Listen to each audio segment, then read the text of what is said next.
Yes, welcome to Assamese YouTube channel. আজি আমি discuss কৰিব গৈছো আসাম পুলিশ আৰু এডিআৰই গ্ৰেড 3 এণ্ড গ্ৰেড 4 আৰু ডিএমই বা হেলথৰ আপকামিং এক্সামৰ আইবলগিয়া most expected questioner দ্বাৰা নিৰ্মিত স্পেশাল মক টেষ্ট এটো স্পেশাল মক টেষ্টৰ আমি এটা সিৰিজ চলাই আছিলো হেতু সিৰিজৰ এটো পাৰ্ট 4 ভিডিওটো হ'ব আপোনালোকে অলৰেডি ইয়াৰ আগৰ সিৰিজ সমূহ চাইছে চাগে যদি চোৱা নাই তাৰো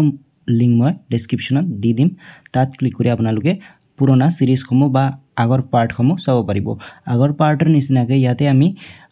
most important question সমূহ দিছো লেটেষ্ট সিলেবাসৰ ওপৰত বেস কৰি সো আপোনালোকে এন্ডলৈকে ভিডিওটো চাব আৰু আমি এনসাৰ কোৱাৰ আগতে নিজে নিজে এই কোৱেশ্চন সমূহৰ এনসাৰ কৰিবলৈ ট্ৰাই কৰিব আৰু ইয়াত কেনে ধৰণৰ কোৱেশ্চন থাকিব বা কোৰপুৰ পৰা কোৱেশ্চন থাকিব মই আপোনালোকক দেখাই দিছো ইয়াত আপোনালোকে দেখা পাইছে চাগে টপিক কভাৰডত Assam plus Indian history Assam plus Indian geography art culture polity general science current affairs static GK সকলোখিনি টপিকৰ পৰা ইয়াতে কোৱেশ্চন থাকিব আৰু ইয়াতে থাকিব টোটাল 20টা কোৱেশ্চন আৰু টোটাল মাৰ্ক থাকিব 20 মাৰ্ক সো এন্ডত আপোনালোকে এই 20ৰ ভিতৰত কিমান মাৰ্ক পাবলৈ সক্ষম হয় হেতু কমেন্ট সেকশনত কমেন্ট কৰি জনাব পাৰে সো পলম নকৰাকে আজি ভিডিওলৈ আগবাঢ়ো নাও question number 1 Question number 1 at khudaise very famous Gir forest is situated in which state অর্থাৎ বিখ্যাত গির ফরেস্ট কোনখন ৰাজ্যত অৱস্থিত সো অপচনৰ ভিতৰত কোনখন ৰাজ্যত অৱস্থিত হ'ব অপচনৰ ভিতৰত অপচন ডি হ'ব আমাৰ কাৰেক্ট আনসাৰ গিৰ ফৰেষ্টটো গুজৰাটত অৱস্থিত আৰু গিৰ ফৰেষ্টটো হৈছে এটা national park plus wildlife sanctuary Now next question at Akbaro. Next question at Khudaise. Who among the following is popularly known as the father of civil services in India? অর্থাৎ নিম্নলিখিত কাক ভাৰতত অসামৰিক সেৱাৰ জনক বুলি জনা যায় সো অপচন ভিতৰত অপচন এ হ'ব কাৰেক্ট আনসাৰ অৰ্থাৎ চাৰ্লছ কৰ্নওয়ালিস সো ইয়াৰ বিষয়ে আমি অলপ ডিসকাস কৰিলো Warren Hastings led the foundation of civil service in India অৰ্থাৎ ওয়াৰেন হেষ্টিংয়ে ভাৰতত প্ৰথমতে সিভিল সাৰ্ভিসৰ ফাউন্ডেশন তেও বহাইছিলে তাৰ পিছত চাৰ্লছ কৰ্নওয়ালিসে কি কৰিছিলে এই যোনটো সিভিল সাৰ্ভিসৰ যোনটো পৰীক্ষাৰ এটা প্ৰথা থাকে বা সিভিল সাৰ্ভিসৰ যোনটো মেইন মডাৰ্নাইজেশনটো তেও কৰিছিলে সেই কাৰণে চাৰ্লছ কৰ্নওয়ালিসক কি বুলি জনা যায় father of civil service in India বুলি জনা যায় question number 3 খুদাইছে which is the largest freshwater lake of India অৰ্থাৎ ভাৰতৰ আটাইতকৈ ডাঙৰ ভাল পানী বা মিঠা পানীৰ হ্ৰদ কোনটো সো অপচন ভিতৰত অপচন সি হ'ব আমাৰ কাৰেক্ট আনসাৰ অৰ্থাৎ উলুৰ লেক হৈছে largest freshwater lake of India so ইয়াৰ বিষয়ে আমি অলপ ডিসকাস কৰিলো উলুৰ lake is the largest freshwater lake in India and lies in the Kashmir valley অৰ্থাৎ ই এটা লাৰ্জেষ্ট freshwater lake হয় আৰু ই কাশ্মীৰ ভেলীত অৱস্থিত আৰু ই এছিয়াৰ ভিতৰতো অন্যতম এটা লাৰ্জেষ্ট freshwater lake আৰু it is sited in the Bandipora district in Jammu and Kashmir অৰ্থাৎ জম্মু এণ্ড কাশ্মীৰৰ বন্দিপৰা ডিস্ট্ৰিক্টত ই আছে বা এটো freshwater lake টো অৱস্থিত Now next question at Akbaro. Next question at Khuda is what is the real name of Dayanand Saraswati? অর্থাৎ দয়ানন্দ সরস্বতীর প্রকৃত নামটো কি খুদা আছে সো দয়ানন্দ সরস্বতীর প্রকৃত নাম আছে অপশন বি মূল শঙ্কৰ তিৱাৰী দয়ানন্দ সৰস্বতীৰ প্ৰকৃত নাম হৈছে মূল শঙ্কৰ তিৱাৰী সো ইয়াৰ বিষয়ে অলপ ডিসকাস কৰিলো বা তেওঁৰ বিষয়ে অলপ ডিসকাস কৰিলো দয়ানন্দ সৰস্বতীয়ে কি কৰিছিলে তেওঁ আৰ্য সমাজ ফাউণ্ড কৰিছিলে বা তেওঁ হৈছে ফাউণ্ডাৰ আৰ্য সমাজৰ যোনটো ফাউণ্ড হৈছিলে 1875 ত he gave the slogan back to Vedas অৰ্থাৎ বেক টু বেদাস নামৰ এই স্লোগানটো কোনে দিছিলে দয়ানন্দ সৰস্বতী আপোনালোকক এক্সামত খুদি দিব পাৰে বেক টু বেদাস কোনে দিছিলে এই স্লোগানটো এটো দিছিলে দয়ানন্দ সরস্বতীয়ে আৰু তেওঁ শুদ্ধি মুভমেন্টটো চলাইছিলে অৰ্থাৎ কি হৈছিলে আগতে বহুতখিনি কনভাৰ্জন হৈছিলে হিন্দু ধৰ্মৰ পৰা ইছলাম ধৰ্ম বা খ্ৰীষ্টিয়ানিটিত বহুতখিনি মানুহৰ এটা কনভাৰ্জন হৈছিলে সেই কনভাৰ্জন হোৱা মানুহক আকৌ হিন্দুইজমলৈ ঘূৰাই আনিবলৈ এই শুদ্ধি মুভমেন্টে কাম কৰিছিলে নাও নেক্সট কোৱেশ্চন দাক বড় নেক্সট কোৱেশ্চন খুদাইছে which is the largest gland of human body অৰ্থাৎ মানুহৰ শৰীৰৰ আটাইতকৈ ডাঙৰ গ্ৰন্থি কোনটো সো মানুহৰ শৰীৰৰ আটাইতকৈ ডাঙৰ গ্ৰন্থিটো হৈছে option A liver now next question দাক বড় নেক্সট কোৱেশ্চনত খুদাইছে who introduce polo game in India অৰ্থাৎ ভাৰতত কোনে পোলো খেল প্ৰৱৰ্তন কৰিছিলে সো অপচনৰ ভিতৰত কোনটো কাৰেক্ট হ'ব অপচনৰ ভিতৰত অপচন বি টাৰ্কিছ হ'ব কাৰেক্ট আনসাৰ অৰ্থাৎ টাৰ্কিছ সকলে ভাৰতত পোলো খেলটো প্ৰৱৰ্তন বা ইন্ট্ৰোডিউস কৰিছিলে আৰু পোলো খেলত কিমানজন মেম্বাৰ থাকে এটো খুদি দিব পাৰে আপোনালোকক এক্সামত সো পোলো খেলত মুঠ 4 জন আৰু ওয়াটাৰ পলত মুঠ 7 জন প্লেয়াৰ বা খেলুৱৈ থাকে now question number 7 question number 7ত খুদাইছে which of the following determine the boundary between Asia and Africa অৰ্থাৎ নিম্নলিখিত কোনটোৱে এছিয়া আৰু আফ্ৰিকাৰ মাজৰ সীমা নিৰ্ধাৰণ কৰে সো অপচনৰ ভিতৰত কোনটো হ'ব অপচনৰ ভিতৰত হ'ব অপচন বি ৰেড সি অৰ্থাৎ ৰেড সিয়ে এছিয়া আৰু আফ্ৰিকাৰ মাজৰ যোনটো বাউন্ডাৰী আছে তাক ডিটাৰমাইন কৰে Now question number 8 question number 8 খুদা আছে what is the full form of MRP অর্থাৎ MRP এর সম্পূর্ণ রূপ আমি যোনটো MRP বুলি দেখাবা যিকোনো এটা বস্তু কিনিবলৈ যাওতে সেই MRP এর সম্পূর্ণ রূপটো খুদা আছে সো MRP এর সম্পূর্ণ রূপটো হৈছে option B maximum retail price Now next question at agbado next question at খুদা আছে who wrote the book Property and Unbritish Rule in India অর্থাৎ এই কিতাপখন কোনে লিখিছিলে so Property and British Rule এই কিতাপখন কোনে লিখিছিলে তো হৈছে অপশন সি দাদাভাই নৰজি আৰু দাদাভাই নৰজিক আমি কি নামেৰে জনা যায় বা তেও কি ফেমাসলি কি বুলি জানো আমি তেও great all man of India বুলিও জনা যায় বা তেও এটো বুলিও জানো আৰু তেও unofficial ambassador of India বুলিও জনা যায় সো আপোনালোকক এই দুটা কোৱেশ্চন এক্সামত খুদিব পাৰে যে unofficial ambassador of India বা great old man of India বুলি কাক জনা যায় বুলি খুদি দিলে আপোনালোকৰ आंसर হ'ব দাদাভাই নৰজি now question number 10 question number 10 to খুদাইছে the first bank established in Assam is অৰ্থাৎ অসমত স্থাপিত প্ৰথমটো বেংক হৈছে সো অসমত স্থাপিত প্ৰথমটো বেংক হৈছে অপশন সি গুৱাহাটী বেংক আৰু এই গুৱাহাটী বেংকটো 1926 চনত এস্টাবলিশ হৈছিলে আৰু ই আছিল অসমৰ ফাৰ্স্ট প্ৰাইভেট বেংক যদি আপুনি এবাৰ এসআইৰ বাবে সিৰিয়াসলি প্ৰিপাৰেচন কৰি আছে আৰু এবাৰ এক্সামটো ক্ৰেক কৰিম বুলি ভাবিছে তেনেহলে আমি আপোনালোকৰ বাবে আনিছো all in one e-book for Assam police SI examination 2023 and 2024 এইটো ই-বুক অসমীয়া আৰু ইংৰাজী দুইটা মাধ্যমতে এভেইলেবল হ'ব আৰু ইয়াত যোনটো সিলেবাস আছে আসাম পুলিচ এসআইৰ হেতু সিলেবাসৰ ওপৰতে নিৰ্মিত কৰা হৈছে আৰু ইয়াত লেটেষ্ট কাৰেন্ট এফেয়াৰ্সৰ পৰা আদি কৰি 3000 plus MCQ question plus 13 online plus offline mock test ইয়াতে এই ই-বুকৰ লগতে ফ্ৰীতে পাব সো আপোনালোকে যদি এই ই-বুকটো পাৰচেজ কৰিব বিচাৰে ডেসক্ৰিপচনত ইয়াৰ লিংকটো দিয়া আছে তাত ক্লিক কৰি আপুনি এই ই-বুকৰ বিষয়ে আৰু ভালকে চাব পাৰিব আৰু যদি আপোনালোকে এতিয়াই এইটো পাৰচেজ কৰে তেনেহলে এটা অফাৰ চলি আছে যদি আপোনালোকে ড্ৰিম এসআই নামৰ কুপন কোডটো ইউজ কৰে তেনেহলে ₹50 অফ পাব সো যদি পাৰচেজ কৰিব বিচাৰে ডেসক্ৰিপচনত লিংক দিয়া হৈছে নাও কোৱেশ্চন নম্বৰ 11 ত আগবাঢ়ো কোৱেশ্চন নম্বৰ 11 ত খুদাইছে which of the following amendment in is also known as the mini constitution of India অর্থাৎ নিম্নলিখিত কোনটো সংশোধনীক ভাৰতৰ মিনি বা সৰু সংবিধান বুলিও কোৱা হয় সো কোনটো এমেন্ডমেন্ট আছিল এটো এমেন্ডমেন্ট আছিল 42nd এমেন্ডমেন্ট অর্থাৎ 42তম এমেন্ডমেন্ট বা সংশোধনীক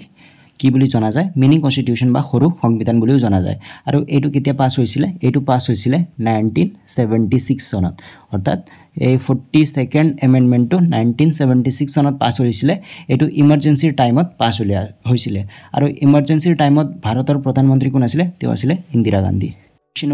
Question number 12 ত খুদা আছে how many times a person can be elected as the president of India অর্থাৎ এজন ব্যক্তিক কিমান বাৰ ভাৰতৰ ৰাষ্ট্ৰপতি হিচাপে নিৰ্বাচিত কৰিব পাৰি সো অপচন এনে ধৰণৰ option A 1 time option B 2 time option C 3 times আৰু অপচন ডি নো বাৰ বা কোনো ধৰণৰ সীমাবদ্ধতা নাই সো আমাৰ কাৰেক্ট আনসাৰটো হ'ব অপচন ডি নো বাৰ অৰ্থাৎ কোনো ধৰণৰ সীমাবদ্ধতা নাই এজন ব্যক্তিক মানে ভাৰতৰ ৰাষ্ট্ৰপতি হিচাপে নিৰ্বাচিত কৰিবলৈ কোনো ধৰণৰ তেনেকুৱা ধৰণৰ সীমাবদ্ধতা নাই however তেওঁ কি হ'ব লাগিব ইন্ডিয়ান কনস্টিটিউশনৰ আৰ্টিকল 58 অনুসৰি তেওঁ ভাৰতৰ এজন সিটিজেন হ'ব লাগিব আৰু তেওঁৰ বয়সটো 35 ইয়াৰ্স বা তাতকে বেছি হ'ব লাগিব যদি তেওঁ প্ৰেসিডেন্ট অফ ইন্ডিয়া হ'ব বিচাৰে নাও নেক্সট কোৱেশ্চনত খুদা আছে what is the name of Assam police women commando unit অৰ্থাৎ অসম আৰক্ষীৰ মহিলা কমান্ডো গোটৰ নাম কি সো অসম আৰক্ষীৰ যোনটো মহিলা কমান্ডো ইউনিট আছে তাৰ নামটো হৈছে অপচন বি বীৰাংগনা নাও question number 14 ত খুদা আছে what is the capital of Andaman and Nicobar island অৰ্থাৎ আন্দামান আৰু নিকোবৰ দ্বীপপুঞ্জৰ ৰাজধানী কি সো অপচনৰ ভিতৰত কোনটো কাৰেক্ট হ'ব অপচনৰ ভিতৰত অপচন বি পোৰ্ট ব্লেয়াৰ হ'ব ইয়াৰ কাৰেক্ট আনসাৰ অৰ্থাৎ আন্দামান আৰু নিকোবৰৰ ৰাজধানী হৈছে পোৰ্ট ব্লেয়াৰ নাও নেক্সট কোৱেশ্চনত আগবাঢ়ো in all records which district was known as খগা ৰিজন অৰ্থাৎ পুৰণি ৰেকৰ্ডৰ হিচাপত কোনখন জিলাক খাগৰিজান বুলি জনা যায় সো অপচনৰ ভিতৰত কোনটো কাৰেক্ট হ'ব অপচনৰ ভিতৰত অপচন বি নগাঁও জিলাক আগতে খাগৰিজান বুলি জনা গৈছিল বা পুৰণা ৰেকৰ্ড হিচাপত ইয়াক খাগৰিজান বুলি মেনশন আছে Question number 16. Question number 16 খুদা আছে which place is called Cherrapunji of South India অৰ্থাৎ কোনখন ঠাইক দক্ষিণ ভাৰতৰ চেৰাপুঞ্জি বুলিও কোৱা হয় সো অপচনৰ ভিতৰত কোনটো কাৰেক্ট হ'ব অপচনৰ ভিতৰত হ'ব অপচন এ আগুম্বে আগুম্বেক দক্ষিণ ভাৰতৰ চেৰাপুঞ্জি বুলিও জনা যায় কাৰণ ইয়াত খুব বেছি পৰিমাণত ইয়াত বৰষুণ হয় সেই কাৰণে ইয়াক দক্ষিণ ভাৰতৰ চেৰাপুঞ্জি বুলিও জনা যায় Now question number 17. Question number 17 তা হৈছে which one of the following can be synthesized by liver অর্থাৎ নিম্নলিখিত কোনটো ভিটামিন লিভারে সংশ্লেষণ কৰে বা যোনটো কোনটো ভিটামিন লিভাৰত বেছি প্ৰয়োজন সো অপচনৰ ভিতৰত অপচন ডি হ'ব আমাৰ কাৰেক্ট আনসাৰ অৰ্থাৎ ভিটামিন কে2 কোত সিনথেসাইজ হয় বা কোত সংশ্লেষণ হয় এটো লিভারে সংশ্লেষণ কৰে Now question number 18. Question number 18 ত হৈছে In which state the Hornbill Festival organized every year অর্থাৎ প্রতি বছরে কোনখন রাজ্যত হর্নবিল উৎসৱ আয়োজন কৰা হয় অলপ দিন আগতে এই হৰ্নবিল ফেস্টিভেলটো হৈ গৈছে সো এই হৰ্নবিল ফেস্টিভেল কোত পালন কৰা হয় বা কোত উদযাপন কৰা হয় বা কোত আয়োজন কৰা হয় এটো আছিল অপচন এ নাগাল্যান্ডত Now question number 19 question number 19 ত খুদা আছে the union territories get representation in অর্থাৎ কেন্দ্ৰীয় শাসিত অঞ্চলবোৰে কোত प्रतिनिधित्व लाभ करे ऑप्शन ए আছে লোকসভা ऑप्शन बी আছে राज्यसभा ऑप्शन सी আছে both houses of parliament और ऑप्शन डी আছে none of the above so our correct answer to option C both houses of the parliament অর্থাৎ লোকসভা और राज्यसभा দুইটাতে now question number 20 question number 20 খুদা আছে the first government college in Assam is অর্থাৎ অসমৰ প্ৰথমখন চৰকাৰী মহাবিদ্যালয় হৈছে so অসমৰ প্ৰথমখন চৰকাৰী মহাবিদ্যালয় কোনটো হৈছে অপচনৰ ভিতৰত অপচন সি হ'ব আমাৰ কাৰেক্ট আনসাৰ অৰ্থাৎ কটন কলেজ হৈছে অসমৰ প্ৰথমখন চৰকাৰী মহাবিদ্যালয় আৰু এটো কেতিয়া এস্টাবলিশ কৰা হৈছিল এটো আছিল 1901 চনত আৰু 2017 চনত এই কটন কলেজকে কটন ইউনিভাৰ্সিটি ৰূপে বা ইউনিভাৰ্সিটিৰ এটা টাইটেল পাইছে অৰ্থাৎ যদি আপোনাৰ খুদে কটন ইউনিভাৰ্সিটি কেতিয়া তেনালে 2017 চনত হ'ব আৰু যদি কটন কলেজ খুদে তেনালে 1901 চনত আজি ভিডিওত আমি ডিসকাস কৰিলো টোটাল 20টা কোৱেশ্চন এই 20টা কোৱেশ্চনৰ ভিতৰত আপোনালোকে কিমান মাৰ্ক পাবলৈ সক্ষম হল হেতু কমেন্ট সেকশনত জনাব পাৰে যদি আপোনালোকে 20ৰ ভিতৰত 18 পায় বা 18তকৈ বেছি পায় তেনহলে আপোনালোকৰ স্কোৰটো হ'ব ভেৰি গুড যদি 15 পায় বা 15তকৈ বেছি পায় তেনহলে গুড যদি 12 পায় বা 12তকৈ বেছি পায় তেনহলে নরমাল আৰু মিডিয়াম আৰু যদি 10তকৈ কম পায় তেনহলে আপোনালোকে আৰু অলপ চেষ্টা কৰাৰ দৰকাৰ বা আৰু অলপ পঢ়াৰ দৰকাৰ সো আপোনালোকে কিমান মাৰ্ক পাবলৈ সক্ষম হল কমেন্ট সেকশনত এবাৰ কমেন্ট কৰি জনাব আৰু এডিশনাল কোৱেশ্চন আপোনালোকৰ বাবে আনিছো এটো সকলো আপোনালোকে কমেন্ট সেকশনত এটেম্প কৰিবলৈ ট্ৰাই কৰিব ইয়াত খুদা আছে which among the following insurgent group recently signed a peace treaty with government of India অৰ্থাৎ নিম্নলিখিত কোনটো বিদ্ৰোহী গোটে শেহতীয়াকৈ ভাৰত চৰকাৰৰ সৈতে শান্তি চুক্তি স্বাক্ষৰ কৰিছে অপচন এ ধৰণৰ option A Jammu Kashmir liberation front option B আছে ঝাৰখণ্ড জনমুক্তি পৰিষদ অপচন সি আছে national socialist council of Nagaland আৰু অপচন ডি আছে united liberation front of Assam so এই কোৱেশ্চনৰ এনসাৰ আপোনালোক সকলোৱে কমেন্ট সেকশনত কৰিবলৈ ট্ৰাই কৰিব সো যদি আপোনালোকে প্ৰিপাৰেচন কৰি আছে আসাম পুলিচৰ বাবে তেনলে মই আগতে কৈছো এই ই-বুকটো আছে এই ই-বুকত কি কি আছে মই আপোনালোকক ব্ৰিফলি এবাৰ শুনাই দিছো ইয়াতে আছে লেটেষ্ট সিলেবাসৰ ওপৰত বেস কৰি হ'ব এটো ইয়াতে লেটেষ্ট কাৰেন্ট এফেয়াৰ্সৰ গুটেখিনি টপিক আছে প্লাস এটো আসলে অসমীয়া আৰু ইংৰাজী দুইটা মাধ্যমতে अवेलेबल হ'ব আৰু ইয়াতে total 13টা online plus offline mock test পাব এটো মক টেষ্ট এটেম্প কৰি আপোনালোকে নিজৰ প্ৰিপাৰেচনটো আৰু ভালকে কৰিব পাৰিব ইয়াতে কেনেকুৱা ধৰণৰ এমসিকিউ কোৱেশ্চন আছে মই সকলোখিনি আপোনালোকক দেখাই দিছো ইয়াতে আছে ষ্টেট প্ৰফাইল আসাম কাৰেন্টৰ ইনসাইট সমূহ আছে 2023 চনৰ তাৰ পিছত আসাম কাৰেন্ট এফেয়াৰ্সৰ এমসিকিউ আছে জানুৱাৰীৰ পৰা সেপ্টেম্বৰ 2023 চনলৈকে তাৰ পিছত আইএসআৰ আৰু চন্দ্ৰয়ান 3 ৰূপত এমসিকিউ কোৱেশ্চন আছে আসাম হিষ্ট্ৰীৰ ওপৰত এমসিকিউ কোৱেশ্চন আছে লিটাৰেচাৰ কালচাৰৰ ওপৰত এমসিকিউ কোৱেশ্চন আছে আসাম জিওগ্ৰাফিৰ ওপৰত এমসিকিউ কোৱেশ্চন আছে আসাম পলিটিৰ ওপৰত এমসিকিউ কোৱেশ্চন আছে আসাম ইকোনমিৰ মোস্ট ইম্পৰ্টেন্ট কোৱেশ্চন সমূহ আছে তাৰ পিছত আসাম পুলিচৰ প্ৰিভিয়াস ইয়াৰ কোৱেশ্চন পেপাৰ উইথ সলিউশন ইয়াতে দিয়া আছে তাৰ পিছত 2022 আৰু 2023 সনত যিমানখিনি এৱাৰ্ড দিয়া আছিল সকলোখিনি এৱাৰ্ডৰ বিষয়ে ইয়াতে ভালকে ব্ৰিফলি লিখা আছে তাৰে তাৰ পিছত ইয়াতে তিনটা আৰহে কোৱেশ্চন পেপাৰ আছে ফুল লেন্থৰ প্লাস টোটাল 10টা ইয়াতে অনলাইন মক টেষ্ট আছে সো এই বুকৰ লগত আপোনালোকে 13টা মক টেষ্ট পাব সো এই মক টেষ্ট সমূহ এটেম্প কৰি আপোনালোকে নিজৰ প্ৰিপাৰেচনটো আৰু ভালকে কৰিব পাৰিব যদি এই ই-বুকটো পাৰচেজ কৰিব বিচাৰে তেনেহলে ডেসক্ৰিপচনত ইয়াৰ লিংকটো দিয়া আছে আপোনালোকে তাত ক্লিক কৰি পাৰচেজ কৰিব পাৰে আৰু যদি আপোনাক এই আমাৰ সিৰিজটো ভাল লাগি আছে এই আসাম পুলিচৰ স্পেশাল মক টেষ্ট সিৰিজটো তেনেহলে আৰু ভিডিঅ' ইয়াৰ ওপৰতে আহি আছে আপোনালোকে সেইখিনি চাবলৈ চেনেলটো সাবস্ক্ৰাইব কৰি দিব আৰু আমি সিলেক্টিভ কোৱেশ্চন বা মোস্ট ইম্পৰ্টেন্ট কোৱেশ্চন আনিবলৈ অলপ টাইম লাগে বা বেছি ৰিসাৰ্চ কৰিব দৰকাৰ হয় সেই কাৰণে আমাৰ এই ভিডিঅ'সমূহ আপোনালোকে নিজৰ ফ্ৰেণ্ড আৰু ফ্যামিলি মেম্বাৰৰ সৈতে শেয়াৰ কৰি দিব তেনেকুৱা কৰিলে আমিও মোটিভেট হওঁ আৰু ভাল ভাল কন্টেন্ট আপোনালোকৰ কাৰণে আনিবলৈ সো আজি ভিডিঅ'ত ইমানে আছিল thanks for watching have a good day